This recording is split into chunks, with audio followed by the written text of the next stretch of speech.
Specifically today we're going to be looking at how to bet on draws, which is my favourite method of betting on football, and the one that I find most profitable. And yeah, I've been successful with this over the last couple of years while I've been away from making videos, and I'd like to share my strategy with you now because I think I've honed it to a pretty good level. So without further ado, let's get into it. So what we're going to cover today, we're going to cover why betting on draws is profitable and can be profitable, how to select the matches that we bet on, how our further research can help us confirm our initial picks.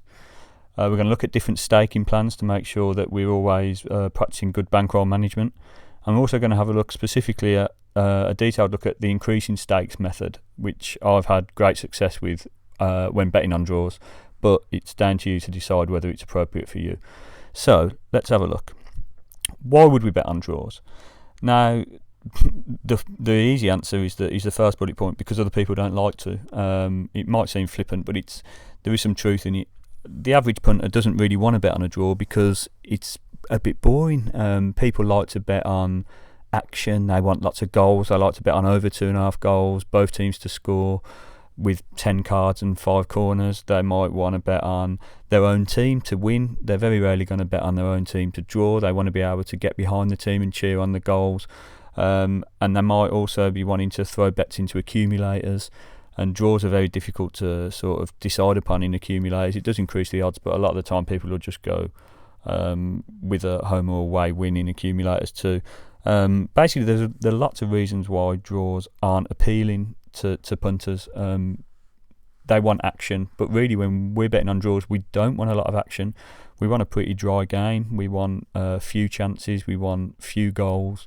We want it to be a tight, close game, which isn't really going to keep you on the edge of your seat.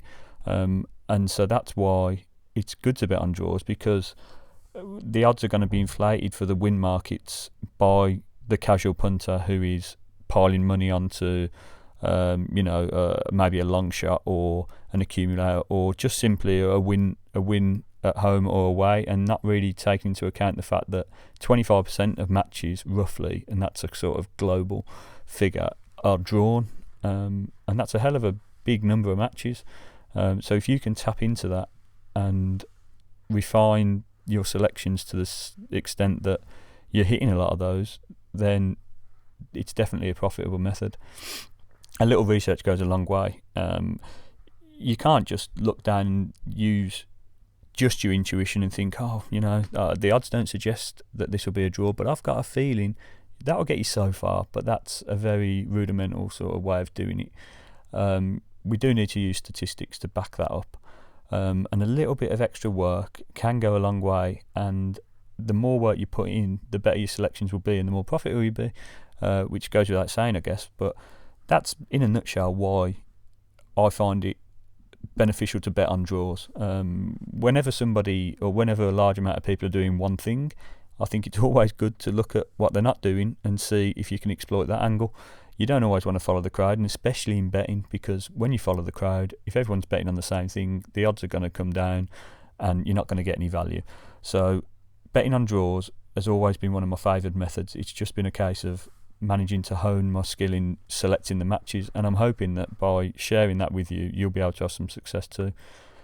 So, match selection, as you would expect, this is the most important part. I'd say maybe on par with the staking plan, but this is the most important factor in getting your winning bets.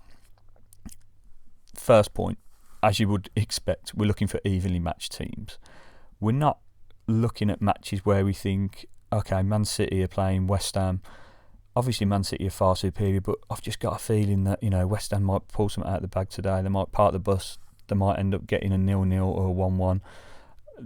It could happen, couldn't it? We all know that, but that's not what we're looking at for this method. We're not looking for that. We're looking for teams that are evenly matched and that the statistics and the form are backing that up.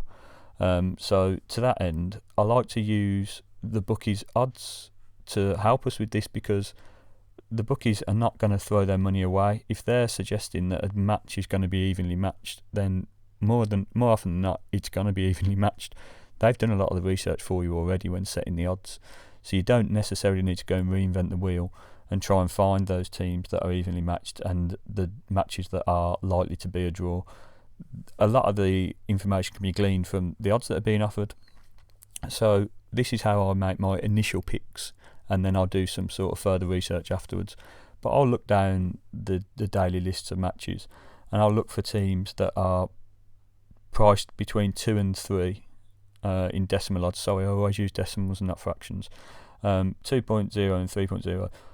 I want both teams, the home and away team, to be priced in that range. So I don't want any short favourites, and I don't want any long underdogs.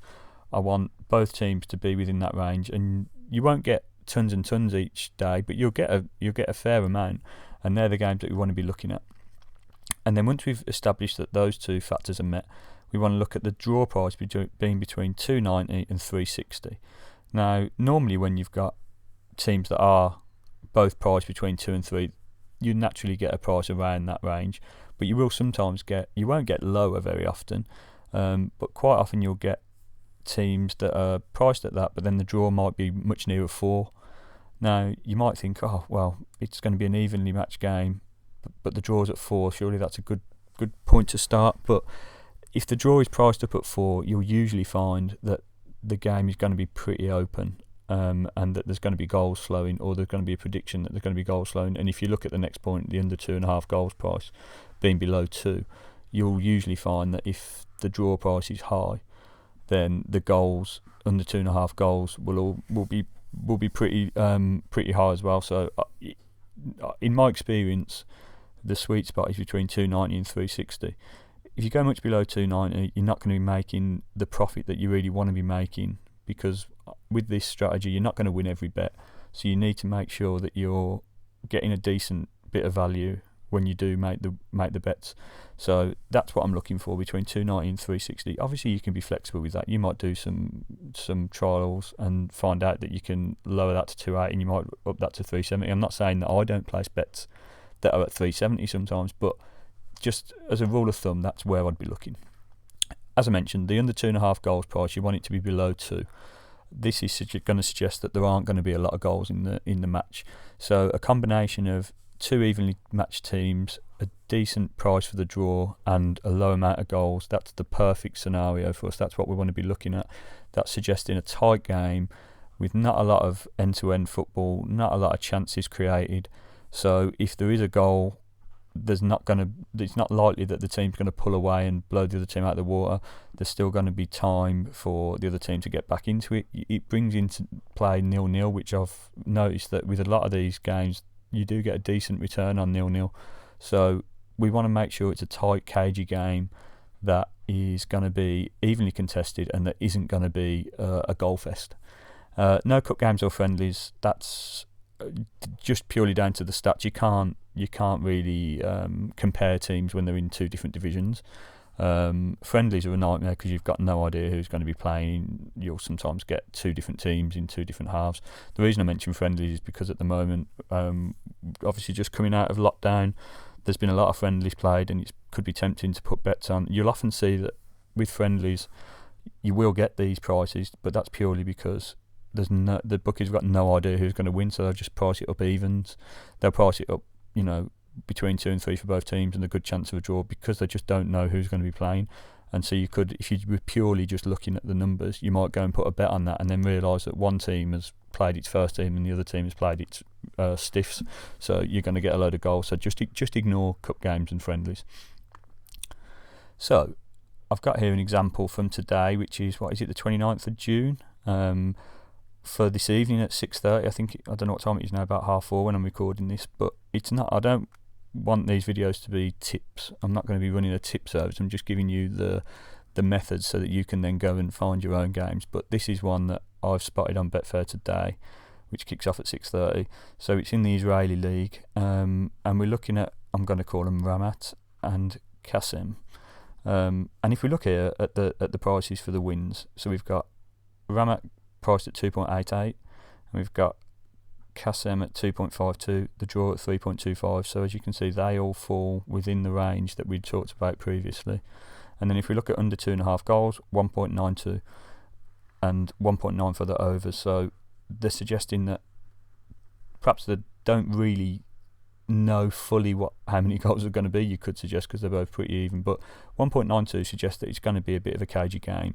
And if you put that together with the 3 stats that we're looking for up here, then you could say that this falls into our initial scan of the market and what we're looking for. So this looks like a good game. So at this point, we'll want to do some further research.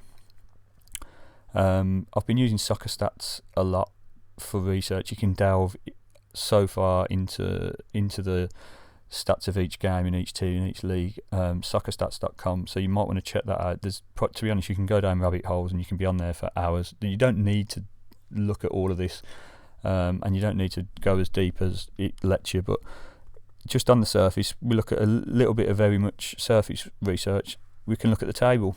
It's a good sample size because there's been 35 games. You can see that there's only 3 places between the teams, 8th and 6th. That's 2 places. Sorry about that. 49 plays 53 in terms of points. So, a very even sort of look to that. Also, I like the fact that we've got the team that's playing at home are the team slightly lower down in the table. So that suggests that might give them a little bit of an advantage and sort of more of a level playing field. Again, at the moment, with the lockdown just being overcome and the empty stadiums, you've got to decide whether that's going to have any effect. But all being equal, that's a good position for me to see the teams there. Also on soccer stats, you can look at the amount of draws in that particular league to see how often draws come up in that league, which is also quite a good stat to use. Just so you know whether there's a likelihood. I know the Greek league used to, I don't know if it was last season or season before, had like a pretty high percentage of draws. It doesn't mean that every game is going to be good for betting on, but if you get all of your ducks in a line and then it's also a league that is good for draws, then it might be worth a punt. No, we don't punt, we do statistical bets. So then with the further research, checking the team news, that sounds like an obvious one, and when the games are in major leagues, that's going to be easy enough. But with the more obscure leagues, one way I found that you can get a little bit of team news and try and gauge what's going on is through their Twitter feeds. Most of the teams will have an English language Twitter feed where you can maybe have a look at the team news and try and glean some information out of it. I mean, I'll be honest with you, a lot of these teams I've got no idea about. And so unless they explicitly say who's out with injury and who is coming in and what's going on, it can be difficult, but it's worth a little look. Checking future fixtures is always worth a look as well. If you notice that a team has got a big cup game, for example a semi-final the week after or a final, or if they've got a crunch relegation battle the week after, a 6-pointer, then you might think, are they going to rotate? Are they going to maybe play a weaker team? These are things you just take into consideration. International call-ups, the same sort of issue. With some of the smaller nations, there's not always a shutdown for the international games, whereas in England, the Premier League will stop because it's an international break. Some leagues, that doesn't happen because there's not as many players getting called up for internationals, but the team that you're betting on might have had 4 called up, and so that's something else to consider. Be aware of 2-legged playoff games. I've been caught out with this before. I've been on the site and noticed that there's a game and it says it's a league game and the odds look good. Everything points to a good sort of level, and then I realise it's actually the second leg of a playoff game and they're predicting that it might be a draw. One team is already 3 goals ahead and they're expecting them not to go for it too much, and they think the other. It just gets messy. It's basically a cup game, isn't it? A playoff game.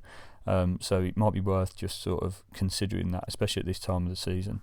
I would stay away from, especially the second leg of the playoff games. First legs can be quite good because they're normally cagey, but the second legs I'd stay away from. And also, if you're in doubt, just skip it. There are other games out there. You don't need to sort of go on one that you're not 100% sure on because it's going to damage your conversion rate. So just move on to the next one if you're not sure. Staking plans, right? This is a really crucial part of the plan as well. There's a number of ways you can handle your staking plan, as with any football betting method. It's very, very important to make sure your bankroll management is on point, because if it's not, you'll soon lose all of your money and you won't be able to implement any strategies and you'll be kicking yourself. because you got carried away placing bets that were too big or not knowing what your limits are. So level stakes, we all know what level stakes are. You bet the same on each bet. So regardless of how many bets you've placed, how many you've won, how many you've lost, you place the same amount. This is a very safe entry level method for betting, and it's something that I do with a lot of my methods when I'm trying them out. And some of them I always continue to do level stakes. So if you're just starting out, I'd definitely suggest doing level stakes, seeing how you get on, honing your skill in selecting matches, and then once you've decided that you've got a bit of a knack for finding the draws, then you can look at one of the other methods. But I'd certainly suggest starting out on level stakes. You could do the percentage of the bankroll, e.g. 2% per bet. Now that's another, it's sort of a mix between level stakes and increasing stakes. It's like a baby steps towards the increasing stakes method. So with the percentage of the bankroll, you might do 2% per bet. You've got a bankroll of £500, 2% is going to be a tenner. So you might bet £10 on your first bet, and then you might win a few, and then you might decide that when it gets to £600, your bankroll, you're going to change up to 10% of 600, so you're going to be doing 12, and do it that way. So you are increasing, but you're not increasing every bet. You're increasing at set intervals, and you're doing, it's always going to be 2% of your bankroll. So although it's increasing, it's because your bankroll's increased. And the third method, which is the one that I've had success with this method, with this strategy, and the one that I'm going to look into a bit further, is the increasing stake method, where you increase your stake by 1.5 until you are successful with your draw. I must admit, when I first started doing this, it felt a little bit scammy. Not that I was being scammed by anyone, because I was doing it myself, but I'll just keep plowing money in until you hit it. You'll get lucky in the end. You'll get lucky, and there are a lot of strategies out there that do suggest that, and they are just that. They're just hoping to get lucky. I remember about 20 years ago playing online roulette, and I had a staking plan that I'd got off eBay, I think, like for a quid, some sort of ebook, and that was basically betting on red and black and just keep doubling it until you hit the right colour. So if you get 10 reds in a row, just keep doubling your stake, and eventually you'll hit black, which is, it will work to an extent because of the law of averages, but it's an ugly way to bet. This, obviously, there's a lot going into the selections. This is why your selections are so crucial, and you've got to have a solid selection process, and you've got to be confident of your selections if you're going to be using the 1.5 stake. It's not just pure luck. So you're not just throwing good money after bad, because you're selecting these bets based on research and on stats. So sure, you're going to get a few wrong. You might get 5-6 wrong in a row, but eventually the logic will come through and you will hit that bet. And by doing the 1.5 stake method, you'll make up all the money that you've lost previously. That's a theory. I'm not here to sell you a dream that's just going to sort of leave you bankrupt, and I'm not charging for tips. I'm not doing any of that stuff. I'm just telling you what I've been doing. So your choice will be dependent on your bankroll. If you've only got a small amount of money to start off with, I certainly don't recommend the 1.5 stake. So, well, I say that your 1.5 is going to be, relative to your bankroll. So I guess it's up to you. I would suggest level stakes to start with, and it does depend on your risk tolerance and your risk aversion. If you don't like putting on big bets, then stick with the level stakes. But for now, I'm going to look a little bit deeper into the 1.5 times your stake method and talk to you about how it works. So I've been doing it starting with 2% of the bankroll. So as I mentioned before, 500 quid, that would be £10 for your starting stake. If that bet then loses and the draw doesn't come in, you increase the stake by 1.5, which will give you £15.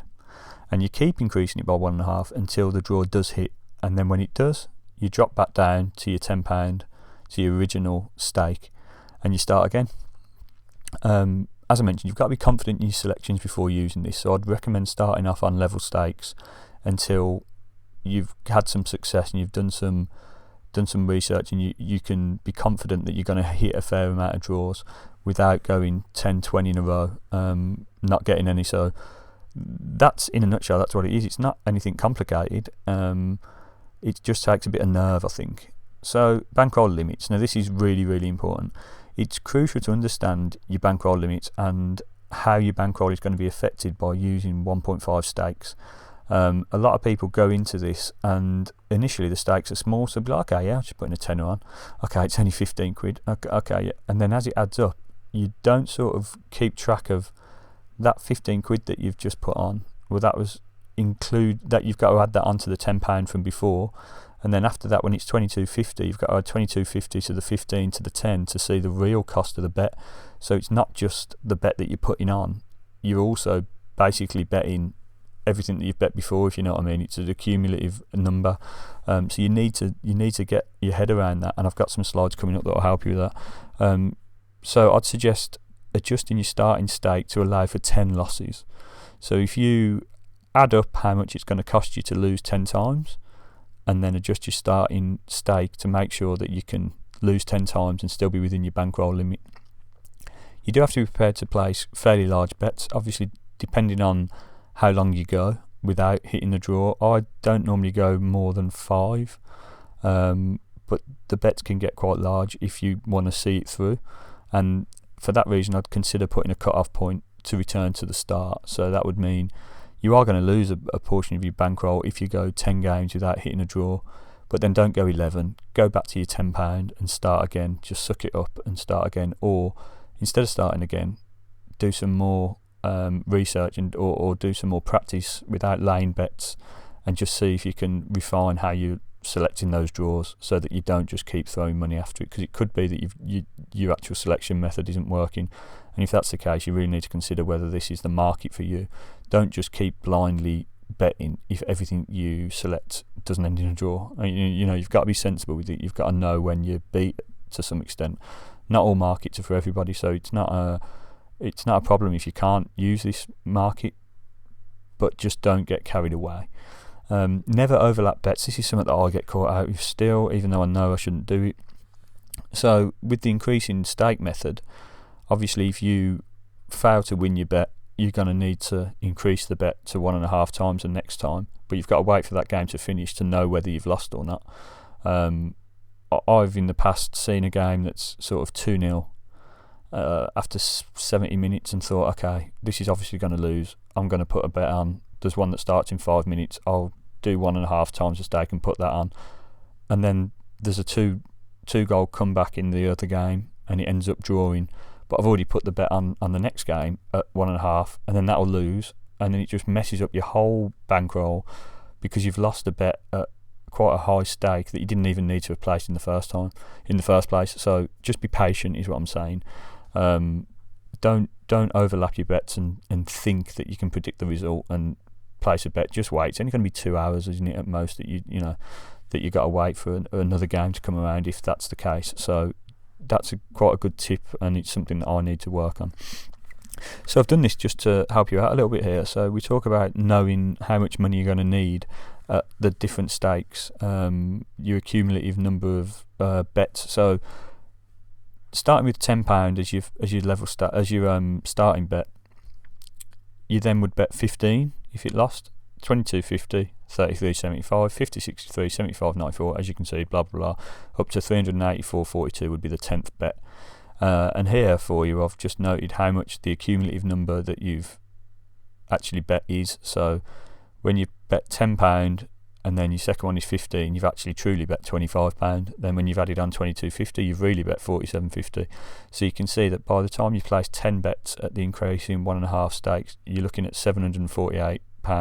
Sorry, that's 9 bets. 10 bets would be that should be 1,000. My apologies, £1,113.26.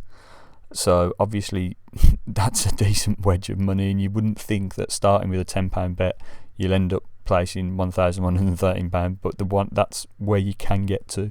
Now, as I said, I haven't really got past this figure when using £10 stakes, but it could happen, and I'm not saying it won't happen to me. So you've got to be comfortable knowing that you've got this figure here, but it's 1,013 instead of 113. You've got to know that you've got that as your bankroll.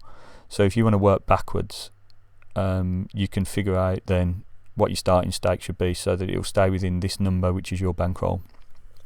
I've also done it for £5 starting bets, so then 7.50, 11.25, and this is a real one. So this means you need £566.80 to get 10 bets at £5. 10. If you're if you're doing this method and you're following the steps and you're putting the research in, you shouldn't hit 10. But I'm not saying you can't, because anything can happen, can't it? You'd be very unlucky to get this far, but I'd want you to have the contingency if you did. Right, so some important points just to reiterate. The level of success depends on the selections. This method isn't going to win you any money. Just like with any betting method, your selections are the important thing. So you've got to put a lot of time into figuring out those numbers yourself. I've suggested between 290 and 360, and I've suggested draw stats and under 2.5 goals. You got to tweak them. You got to play with them. You might want to limit it to certain leagues where you know there are a lot of draws. You might have more success in certain leagues than others. I've placed a few bets on the Tanzanian league, and it just never comes in, even though I've done the research and it looks like it should. So I just don't place any bets in that league anymore. Same with Paraguay I struggle with as well. So I just don't place bets in that. Don't be afraid to just say, no, I've only got 2 bets today. Don't just jump on a bet just because you want an extra one. That's always dangerous. It might be that you only get 1 bet a day. It might be that you get 5 one day, but just be careful. Don't skip the research. That's basically what I'm saying. Make sure you choose the appropriate staking plan. Don't get carried away and do the 1.5 stakes and start with £30 starting stake and just get stuck, and then after a few losses you can't carry on because you're not going to recognise the full potential of the strategy, because you're not going to be able to bet anymore. So give the strategy a chance. You've got to show some patience and trust the process and have faith in your selections. So if you've got faith in your selections and you trust the process, you will get there, but you've just got to make sure that you're being sensible with it. So in summary, what have we learnt today? We've learned how to select matches using different odds ranges, using the bookies research to aid us. We've learnt how to use those stats and couple them with stats from Soccer Stats and various other sites to confirm the selections and decide whether they are true good selections.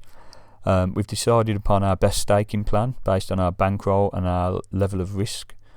We've also learnt how to use the increasing stakes method, and we've been provided with £5 and £10 plans which show us exactly how much money we will have to spend if we get to 10 losses, which is what I think we should be having a contingency for.